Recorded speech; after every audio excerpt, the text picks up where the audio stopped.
بسم اللہ الرحمن الرحیم۔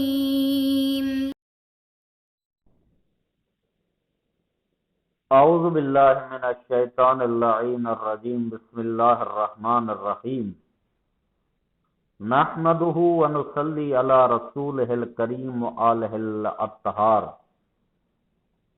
عزیز طلاب اکرام، کتاب توضیح المسائل کے اسباق ہم مسلسل پڑھ رہے ہیں، جن اسباق میں سے آج ہم سبق نمبر 96 شروع کر رہے ہیں کہ جس کا عنوان ہے معاملہ فسخ کیے جانے کی صورتیں۔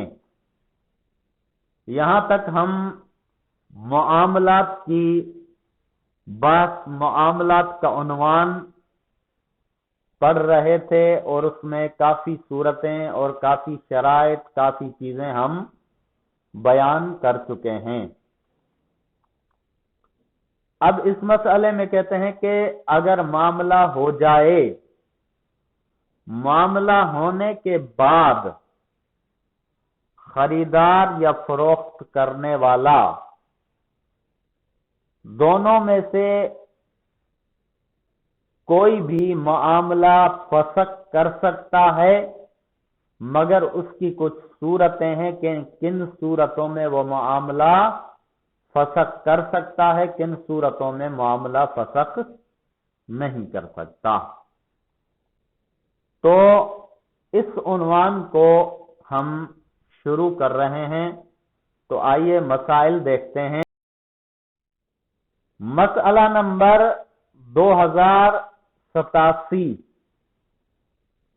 معاملہ فسخ کرنے کے حق کو خیار کہتے ہیں، اور خریدار اور بیچنے والا 11 صورتوں میں معاملہ فسخ کر سکتے ہیں۔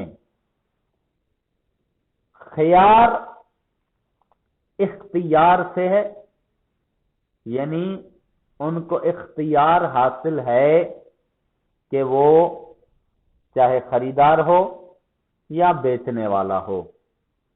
کہہ رہے کہ 11 صورتیں ایسی بنتی ہیں جن میں خریدار یا بیچنے والا معاملے کو فسخ کر سکتے ہیں، جو چاہے معاملے کو فسخ کر سکتا ہے۔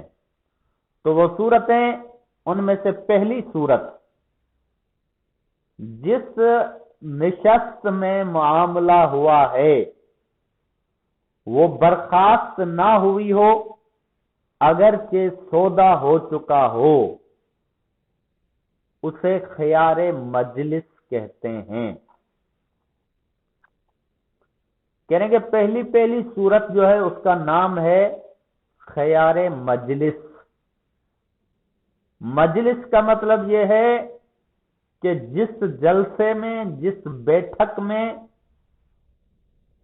یہ معاملہ طے ہوا ہے، وہ مجلس، وہ بیٹھک ابھی تک ختم نہیں ہوئی، برخاست نہیں ہوئی، ابھی تک جاری ہے۔ اگرچہ سودا طے ہو چکا ہے، لیکن ابھی تک وہ محفل، وہ مجلس، وہ بیٹھک جاری ہے۔ اب سارے ابھی تک وہیں پہ بیٹھے ہیں۔ اب خریدار یا بیچنے والے کا من بدلتا ہے اور وہ وہیں کہتا ہے کہ بھائی میں معاملہ فسخ کرتا ہوں، میں معاملہ ختم کرتا ہوں، تو وہ معاملہ ختم کر سکتا ہے، اور اس اختیار کو خیار مجلس کہتے ہیں۔ یعنی وہی نشست ابھی جاری ہے، برخاست نہیں ہوئی، اسی نشست میں اگر وہ معاملہ ختم کرنا چاہے دونوں میں سے کوئی بھی تو کر سکتا ہے۔ ایک یہ۔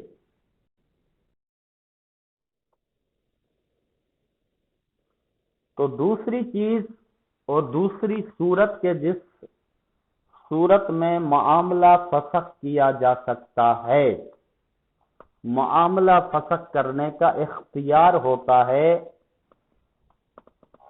کہتے ہیں کہ خرید و فروخت کے معاملے میں خریدار یا بیچنے والا نیز دوسرے معاملات میں طرفین میں سے کوئی ایک مغبون ہو جائے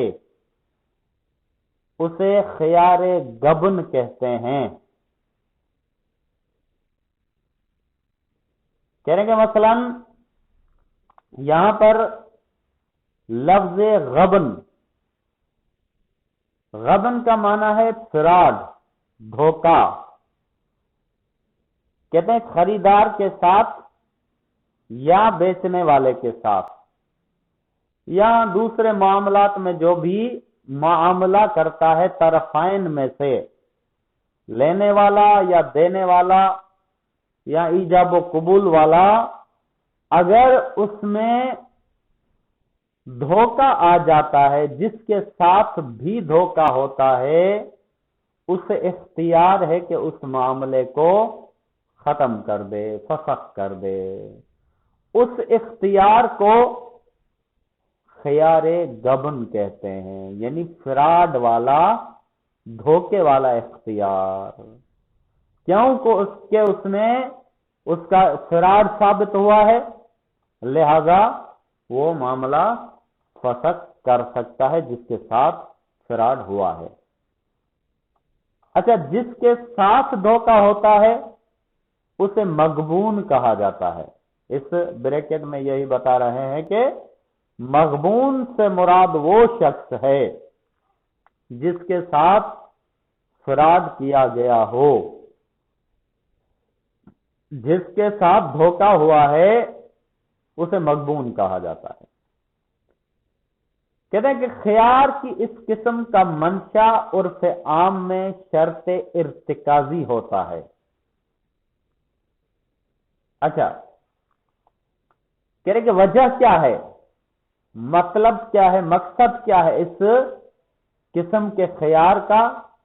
تو کہہ رہے کہ اس کا منشا، اس کا سبب شرط ارتکازی ہے۔ شرط ارتکازی کیا ہوتی ہے؟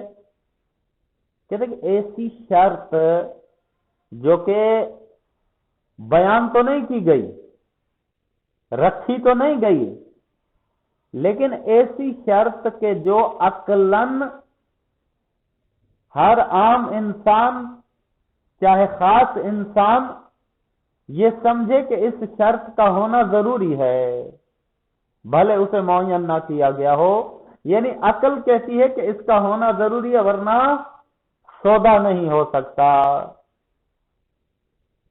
اسے شرط ارتکازی کہتے ہیں۔ یعنی یوں سمجھیے کہ عقلاً خود بخود یہ شرط اس معاملے میں شامل ہو جاتی ہے، اگرچہ اس شرط کو رکھا نہ بھی جائے۔ وہ کیا ہے؟ وہ یہ ہے کہ عقل کہتی ہے کہ اگر چیز جو ہے وہ عیبدار ہے، اگر کسی کے ساتھ بھی دھوکہ ہوا ہے تو معاملہ ختم ہو سکتا ہے۔ یعنی ہر معاملے میں فریقین کے ذہن میں یہ شرط موجود ہوتی ہے، یعنی ارتکازن عقلن فریقین کے ذہن میں یہ شرط موجود ہوتی ہے کہ اگر دھوکہ ہوا یا کوئی چیز غلط نکلی یا اس کی قیمت غلط نکلی تو یہ سودا ختم ہوگا۔ جو مال حاصل کر رہا ہے اس کی قیمت مال سے بہت زیادہ کم نہیں جو وہ ادا کر رہا ہے، یعنی جو مال ادا کر رہا ہے اس کی قیمت اس سے بہت زیادہ کم نہ ہو۔ اگر زیادہ کم ہوئی یعنی تو کہ دھوکہ ہوا، اور اگر اس کی قیمت کم ہو تو وہ معاملے کو ختم کرنے کا حق رکھتا ہے۔ کم نہیں ہونی چاہیے، بہت زیادہ کم نہیں ہونی چاہیے، لیکن اگر اس طرح ہو جائے تو وہ معاملے کو ختم کرنے کا حق رکھتا ہے۔ یہ ہے عرف عام۔ لیکن عرف خاص کی چند صورتوں میں ارتکازی شرط دوسری طرح ہو. البتہ عرف خاص میں پھر ارتکازی شرط جو ہے وہ کچھ اور لحاظ سے بھی ہوتی ہے. مثلا یہ شرط ہو کہ اگر جو مال لیا ہو وہ باللحاظ قیمت اس مال سے کم ہو جو اس نے دیا ہے، تو دونوں مال کے درمیان جو کمی پیشی ہوگی اس کا مطالبہ کر سکتا ہے. کریں گے مثلا عرف خاص میں یہ ہوتا ہے کہ مثلا اگر جتنی قیمت مثلا طے ہوئی ہے ان میں اس سے کوئی مال جو ہے اس کا کم قیمت والا آیا ہے، تو اب جو زیادہ قیمت دی گئی ہے اس کا مطالبہ اس سے کر سکتا ہے. معاملہ فسخ کرنے کی ضرورت نہیں ہے، لیکن جو کمی پیشی آئی ہے اس کمی پیشی کا مطالبہ جس کے ساتھ کمی آئی ہے اس کا وہ مطالبہ کر سکتا ہے. یہ ہے عرف خاص کے لحاظ سے. اور اگر ممکن نہ ہو سکے تو معاملہ ختم کر دے. اگر وہ سامنے والا مثلا کمی پیشی جو ہے اس کو پورا نہیں کر رہا، وہ کہتا ہے کہ نہیں بھائی میں نے تو جو معاملہ کیا ہے وہی ہے، میں اس کی کمی ومی کو پورا کرنے والا نہیں ہوں، تو کہہ رہے ہیں کہ اس صورت میں ممکن اگر اس طرح کمی پیشی کو دینا ممکن نہ ہو تو معاملے کو ختم کر دے. معاملے کو ختم کر سکتا ہے، اس کو کوئی مسئلہ نہیں ہے. اور ضروری ہے کہ ان قسم کی صورتوں میں عرف خاص کا خیال رکھا جائے. کہہ رہے ہیں کہ اگر ایسی کوئی صورتحال آ جاتی ہے تو اس میں عرف خاص عرف عام کے بدلے میں عرف خاص کو دیکھا جائے تاکہ اس کی کمی پیشی بھی پوری ہو جائے اور معاملہ جو ہے وہ بھی فسخ نہ ہو، ختم نہ ہو، معاملہ بھی اپنی جگہ باقی رہے اور اس کا جو نقصان یا کمی پیشی ہے وہ بھی پوری ہو جائے. یہ اس صورت میں ہوگا کہ جب ہم عرف خاص والی ارتکازی شرط کو ملحوظ رکھیں گے. اچھا، تیسری صورت کے جس صورت میں معاملہ ختم کر سکتے ہیں، فسخ کر سکتے ہیں. سودا کرتے وقت یہ طے کیا جائے کہ مقررہ مدت تک فریقین کو یا کسی ایک فریق کو سودا فسخ کرنے کا اختیار ہوگا، اسے خیار شرط کہتے ہیں.